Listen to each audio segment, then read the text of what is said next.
بہت زمانے پہلے کی بات ہے۔ ایک دور دراز مگر خوشحال سلطنت میں ایک نیک دل بادشاہ حکومت کرتا تھا۔ اس کی سلطنت امن، انصاف اور خوشحالی کے لیے مشہور تھی۔ لوگ ہر طرف سکون اور خوشی سے زندگی گزار رہے تھے۔ شہر کے بازار ہنسی خوشی سے گونج رہے تھے اور گاؤں کے لوگ ایک دوسرے کی مدد اور عزت کرتے تھے۔ محل کے اندر ہر طرف خوشی اور محبت کی فضا تھی۔ بادشاہ کی 4 بیٹیاں تھیں جو نہ صرف خوبصورت بلکہ نیک دل، شفیق اور سمجھدار بھی تھیں۔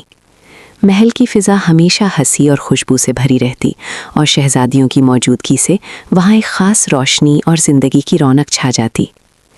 سب سے بڑی شہزادی شیبا سنجیدہ اور ہوشیار تھی، ہمیشہ اپنے والد اور بہنوں کی رہنمائی کرتی۔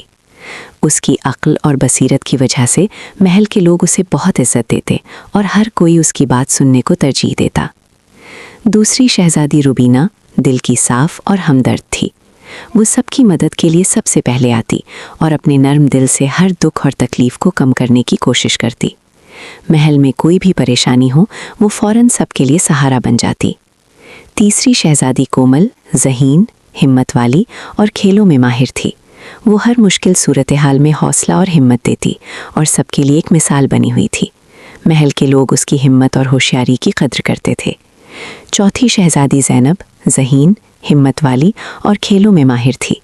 وہ دل کی بہت نیک اور ہمدرد تھی اور کسی کو بھی مشکل میں دیکھ کر سکون سے بیٹھ نہیں سکتی تھی۔ محل کے ملازمین کے ساتھ بھی وہ ہمیشہ رحم دلی اور نرمی سے پیش آتی، ان کی ہر چھوٹی بڑی ضرورت کا خیال رکھتی۔ جانور اور پرندے اس کے دل کے قریب تھے۔ اسے پرندوں کو دانہ ڈالنے اور ان کے ساتھ وقت گزارنے کا شوق تھا۔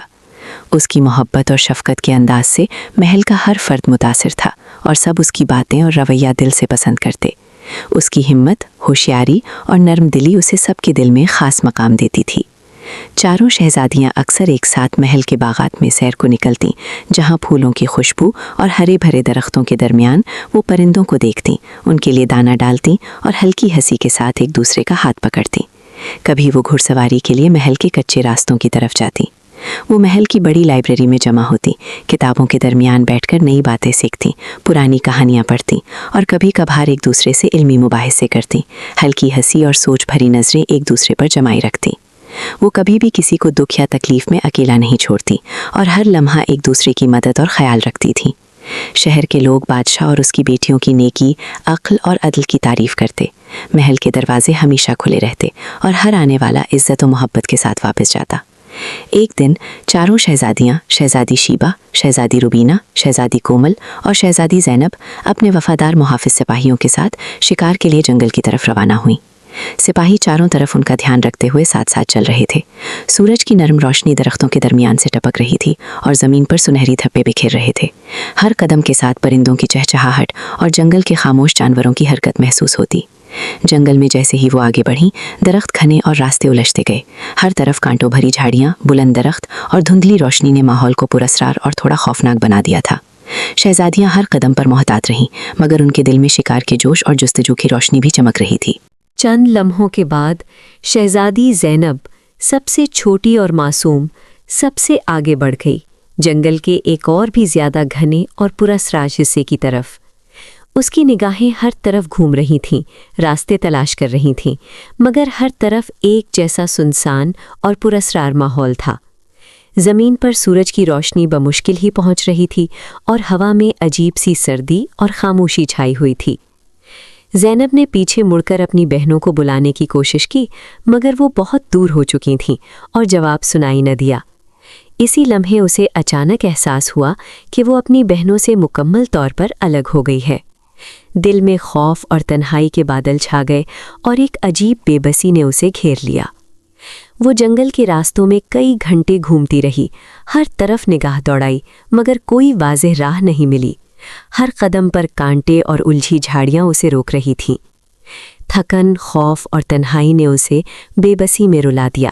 اس کا دل دھڑک رہا تھا اور آنکھوں سے آنسو رواں تھے، کیونکہ وہ واقعی محسوس کر رہی تھی کہ اس کا ہر قدم اسے اس جادوئی اور پراسرار جنگل میں اور بھی گہرائی کی طرف لے جا رہا ہے۔ اتنے میں اچانک گھنی چھاؤں کے درمیان سفید بھیڑیا نمودار ہوا۔ اس کی آنکھوں میں عجیب سی روشنی اور حکمت جھلک رہی تھی اور اس کی موجودگی میں ایک سنجیدہ مگر پراسرار فضا قائم ہو گئی۔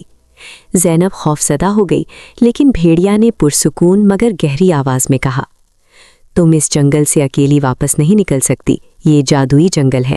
اگر تم یہاں سے باہر جانا چاہتی ہو تو میں تمہاری مدد کر سکتا ہوں، مگر ایک شرط ہے، تمہیں پورے چاند کی رات واپس آ کر مجھ سے شادی کرنی ہوگی، اور اگر تم نے ایسا نہ کیا تو میں تمہارے سب خاندان کو بھی خطرے میں ڈال دوں گا۔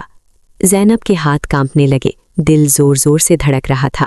وہ یہ بات سن کر پریشان اور خوفزدہ ہو گئی اور سختی سے انکار کر دیا، میں یہ نہیں کر سکتی، یہ ناممکن ہے۔ بھیڑیا خاموش ہوا، سر ہلا کر زینب کو تنہا چھوڑ دیا اور جنگل کی گہرائی میں غائب ہو گیا۔ زینب نے پھر 2 دن تک ہر ممکن کوشش کی کہ جنگل سے باہر نکل سکے، مگر راستہ کہیں نہ ملا۔ تھکن، خوف اور تنہائی نے اسے رلا دیا۔ وہ محسوس کرتی ہے کہ جنگل واقعی اسے اپنے جادوئی قبضے میں لے رہا ہے۔ جب وہ مکمل طور پر مایوس اور تھکی ہوئی تھی، سفید بھیڑیا دوبارہ نمودار ہوا۔ اس کی آنکھوں میں اس بار نرمی اور سمجھداری بھی جھلک رہی تھی۔ اس نے پوچھا، کیا تم میری شرط ماننے کے لیے تیار ہو؟ زینب نے گہری سانس لی، دل میں ہمت جمع کی اور خاموشی سے جواب دیا، ہاں، میں مانتی ہوں۔ بھیڑیا نے اسے جنگل کے ایک مخصوص حصے کی طرف لے جانا شروع کیا اور کہا، اب یہاں سے سیدھا چلتی جاؤ، پیچھے مڑ کر نہ دیکھنا، ہر قدم پر خود پر بھروسہ رکھو۔ زینب نے بالکل ویسا ہی کیا۔ وہ چلتی گئی، کبھی رکنے یا پیچھے دیکھنے کی کوشش نہ کی، اور آخرکار جنگل کے اس جادوئی حصے سے باہر نکل آئی۔ جب شہزادی زینب آخرکار محل واپس پہنچی، روبینہ اور کومل اسے دیکھ کر بے حد خوش ہوئیں۔ وہ فوراً دوڑ کر اس کے گلے لگ گئیں، آنکھوں میں خوشی کے آنسو اور چہرے پر بے حد سکون اور راحت کے اثرات واضح تھے۔ مگر زینب کے دل میں ابھی بھی ایک گہری پریشانی چھپی ہوئی تھی۔ اس کے چہرے پر اداسی اور خاموشی چھائی ہوئی تھی۔ شیبہ نے فوراً محسوس کیا کہ زینب کچھ چھپا رہی ہے اور پوچھا، زینب، جب سے تم واپس آئی ہو تم خاموش اور پریشان رہتی ہو، کیا ہوا؟ ہمیں بتاؤ، ہم تمہارے ساتھ ہیں۔ زینب نے کچھ نہیں کہا، بس خاموشی میں محل کے صحن اور باغات میں گھومتی رہی۔ کبھی وہ ایکلی باغ میں بیٹھ جاتی، کبھی محل کے کمروں میں بغیر کسی سے بات کیے اداسی کے عالم میں رہتی۔ وہ اپنی بہنوں سے الگ رہتی، انہیں اپنی پریشانی میں شامل نہیں کرنا چاہتی تھی۔ شیبہ، روبینہ اور کومل کئی دن اسے سمجھانے کی کوشش کرتی رہیں، پوچھتی رہیں، مگر زینب ہر بار بس ہلکی سی مسکراہٹ کے ساتھ کہتی، کوئی بات نہیں، سب ٹھیک ہے۔ دن گزرتے رہے، مگر شہزادی زینب کی خاموشی کم نہ ہوئی۔ وہ اب بھی باغات میں اکیلی گھومتی، چاند کو دیر تک تکتے رہتی اور دل میں ایک بوجھ لیے مسکراتی رہتی۔ شیبہ بار بار اس سے پوچھتی، روبینہ اسے سہارا دیتی، کومل اس کی آنکھوں میں چھپا خوف پڑھنے کی کوشش کرتی، مگر زینب ہر بار بس اتنا ہی کہتی، کوئی بات نہیں، سب ٹھیک ہے۔ مگر حقیقت یہ تھی کہ زینب جانتی تھی وہ دن قریب آ رہا ہے، اور پھر وہ دن آ ہی گیا۔ وہ چاندنی رات تھی، پورے چاند کی رات، جب آسمان دودھیا روشنی میں نہایا ہوا تھا۔ چاند کی کرنیں محل کی دیواروں، باغات اور راستوں پر ایسے بکھری ہوئی تھیں جیسے کسی نے چاندی کا نور زمین پر انڈیل دیا ہو۔ زینب خاموشی سے محل سے نکلی، اس کے قدم لرز رہے تھے مگر دل مضبوط تھا۔ اس نے جنگل کا رخ کیا، وہی جنگل جو اس کی قسمت بدلنے والا تھا۔ چاندنی رات کی روشنی میں جنگل بھی پتلا پتلا سا لگ رہا تھا۔ جہاں پہلے اندھیرا اور خوف تھا، وہاں پراسرار سکون اور چمکتی روشنی تھی۔ درختوں کے سائے لمبے تھے مگر ڈراؤنے نہیں۔ جنگل کے اندر وہی سفید بھیڑیا اس کا منتظر تھا۔ اسی چاندنی رات میں جنگل کی گواہی میں ان کی شادی ہو گئی۔ کوئی دھوم دھڑکا نہیں تھا، مگر ایک عجیب سی روحانی روشنی ہر طرف پھیلی ہوئی تھی۔ کچھ دیر بعد بھیڑیا خاموشی سے بولا، میں ابھی واپس آتا ہوں۔ وہ جنگل کی گہرائی میں چلا گیا۔ زینب کا دل بے چین ہوا، وہ خاموشی سے اس کے پیچھے چل پڑی۔ جھاڑیوں کے پیچھے چھپ کر اس نے دیکھا، وہاں 3 اور بھیڑیے کھڑے تھے، اس سے بات کر رہے تھے۔ ان میں سے ایک نے کہا، تم اسے سچ کیوں نہیں بتا دیتے؟ وہ ہماری مدد کرے گے۔ سفید بھیڑیا گہری آواز میں بولا، نہیں، میں اس کی جان خطرے میں نہیں ڈال سکتا۔ میں اسے سچ میں محبت کرنے لگا ہوں۔ وہ میری بیوی ہے اور میرا فرض ہے اس کی حفاظت کرنا۔ دوسرا بھیڑیا بولا، مگر ہم ساری زندگی بھیڑیے نہیں رہ سکتے، تمہیں اسے بتانا ہوگا۔ ایک چڑیل نے غصے میں ہمیں سزا دی تھی، اس نے ہمیں بھیڑیوں میں بدل دیا۔ تیسرا بھیڑیا بولا، آخر اس نے کرنا ہی کیا ہے؟ غار کے اندر ایک ہی چراغ چل رہا ہے، بس اسے بجھانا ہے، یہ کوئی مشکل کام تو نہیں۔ جیسے ہی وہ چراغ بجھے گا ہم سب دوبارہ انسان بن جائیں گے۔ یہ سن کر سفید بھیڑیا فوراً بولا. اس کی آواز میں فکر اور محبت صاف چھلک رہی تھی. نہیں، یہ اتنا آسان نہیں ہے. وہ چراغ ہر کوئی نہیں بجھا سکتا. اسے صرف وہی انسان بجھا سکتا ہے جس کا دل بالکل صاف ہو، نیت نیک ہو، اور جو نہ کسی لالچ میں آئے اور نہ کسی کے دباؤ یا مجبوری میں آ کر ایسا کرے. وہ چند لمحے رکا، پھر آہستہ مگر مضبوط لہجے میں بولا. اگر کوئی شخص مجبوری میں، خوف میں یا کسی کے کہنے پر وہ چراغ بجھانے کی کوشش کرے تو چراغ نہیں بجھے گا، بلکہ وہ انسان خود جل جائے گا. ایک اور بھیڑیا بے چینی سے بولا. تو پھر تم شہزادی کو سچ کیوں نہیں بتاتے؟ ہم کب تک انتظار کریں گے؟ ہم تو برسوں سے اس بھیڑیے کے روپ میں قید ہیں. سفید بھیڑیا نے سر جھکا لیا اور کہا، میں اسے تب تک کچھ نہیں بتا سکتا جب تک اس کے دل میں میرے لیے سچی محبت خود سے پیدا نہ ہو جائے.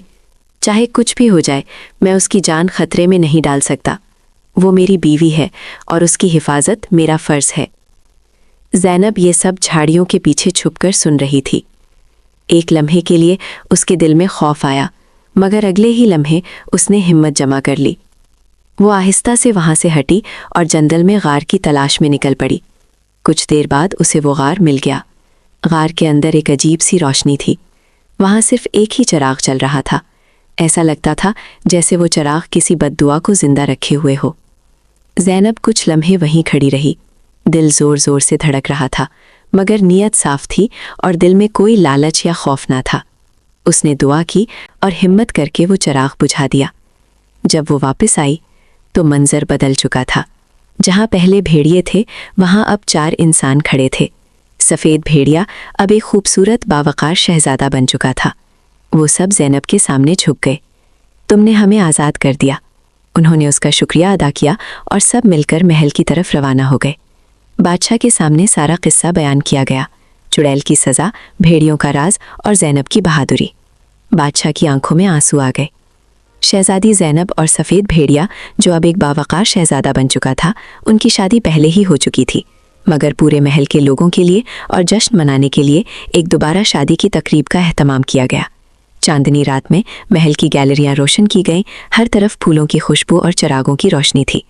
محل کے تمام لوگ، دوست، مہمان اور ملازمین خوشیوں میں شریک تھے. زینب کے چہرے پر سکون اور مسکراہٹ تھی اور وہ اپنے شوہر کے ساتھ جشن میں شریک ہوئی. کبھی کبھی مشکلات اور خوف ہمیں آزمائش میں ڈال دیتے ہیں، مگر دل کی نیکی، ہمت اور محبت سے ہم ان مشکلات کو عبور کر سکتے ہیں اور خوشیوں تک پہنچ سکتے ہیں. اگر آپ کو یہ کہانی پسند آئی ہو تو ویڈیو کو لائک کریں، چینل کو سبسکرائب کریں اور کامنٹس میں ہمیں ضرور بتائیں.